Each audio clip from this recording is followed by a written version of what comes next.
আসসালামু আলাইকুম ৰহমতুল্লাহ। এইটো হৈছে জবলে মালাইকা, অৰ্থাৎ বদৰৰ যুদ্ধৰ সময়ত আল্লাহৰ নবী সাল্লাল্লাহু আলাইহি ওয়াসাল্লামে যেতিয়া আল্লাহৰ ওচৰত দোৱা কৰিছিল, ইয়া আল্লাহ, আমি আজি মাত্ৰ ৩১৩ জন, এই ৩১৩ জন যদি আজি শ্বহীদ হৈ যায়, তেতিয়াহ'লে আল্লাহ তোমাৰ নাম লওঁতা পৃথিৱীৰ বুকুত কোনো নাথাকিব।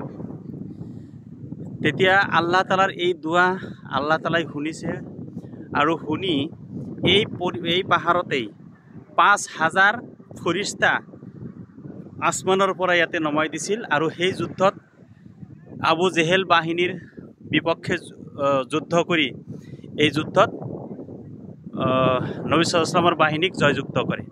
এইটো হৈছে সেই জবলে মালাইকা, অৰ্থাৎ মালাইকা শব্দৰ অৰ্থ হৈছে ফৰিস্তা আৰু জবল মানে হৈছে পাহাৰ। আপোনালোকে চাওক, একেবাৰে বালা, একদম চাওক, এই বালাৰ পাহাৰ। আচলতে বালু এনেকৈ পাহাৰ হৈ থকাটো এইটো এটা আচৰিত কথা। এতিয়া চাওক, মই যথেষ্টখিনি ওপৰত উঠিলোঁ।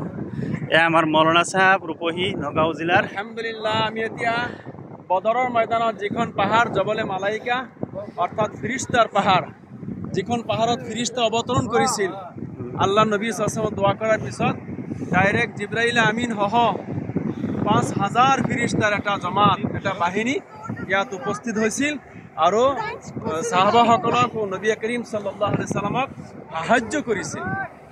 আলহামদুলিল্লাহ, সেইখন পাহাৰ আমি দেখা পালোঁ। আলহামদুলিল্লাহ।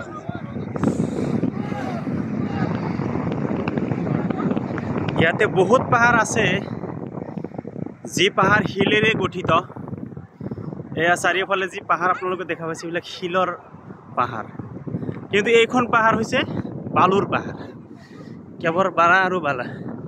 মই আৰু অলপ ওপৰত লৈ গৈ আছোঁ, আপোনালোকে ইয়াৰ পৰা গোটেই বদৰ ভালকৈ চাব পাৰিব।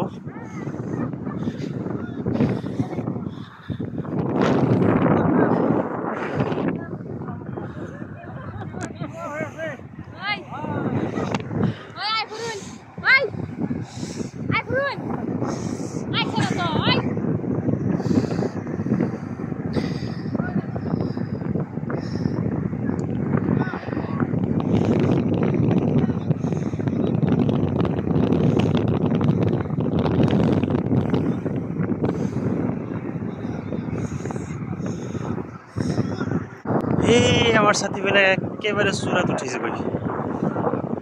এইটো আমাৰ সাথী।